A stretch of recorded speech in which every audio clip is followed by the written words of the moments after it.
so the last two, these are all very similar. Most of them I'm using for triangle setups tonight, but there's nothing stopping you using these to sweep.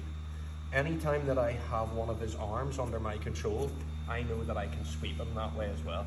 So I'll show you another two adaptations of this grip and ways that we can use them for triangles, and then I'll show you a few options for sweeping. So the first one we were going was like this. So left hand and then right hand, and then we go down to the elbow. So both of my palms are facing away from me on this one. On this next version, my left hand's going to do the same thing, but instead of going here with my right hand, I'm going to do it with my palm facing me. Okay? Now my left hand goes back to the elbow, I put my foot on the hip. Now there's no point in me putting it on my hip now, because then the weakness of the grip's still straight up. So from here, I just turn my palm down towards the mat, and I bring the arm onto my chest. Still have a nice cup of his elbow, so now if Chris tries to take his arm back, this one's super, super strong as well. Just like the first one, all I need to do now is beat this arm, get my foot on the bicep, and now I use the momentum of throwing my back to the ground to land in my triangle, okay? So from there, it's all the same as the first one we've done. So the only thing you need to remember on this is our palms facing us instead of facing away, and instead of going on the hip, we're sticking it to our chest. So we're here, underneath, to the elbow, left foot goes on the hip. Now instead of going to my hip, I drive it onto my chest, and I've got like a grip under his elbow now, so if Chris tries to take his hand back. Now obviously guys, if he comes over and posts on my opposite shoulder, well then we're in that whole same sequence again, it just feeds back into itself. But from here, just want you to know that you can use this grip both with palm facing you, it goes to your chest, or with palm facing away, it goes to the hip.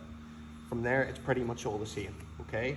So that's the first one I want you to look at. And the second version is if he has a thing called a collar tie on me.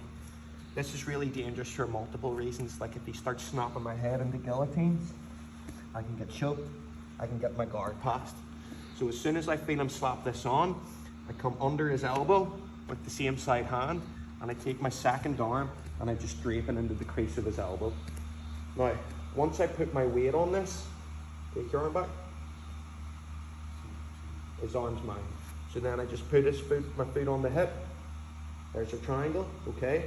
But what I want to get across to you now, guys, is just because we've been doing triangles all night, doesn't mean I can't use it to sweep them with any of those grips. Okay, does that make sense? So, any of those grips, it doesn't matter whether it's this one or this one. Once I have one of his arms, well then my life's so much easier to come in and sweep him.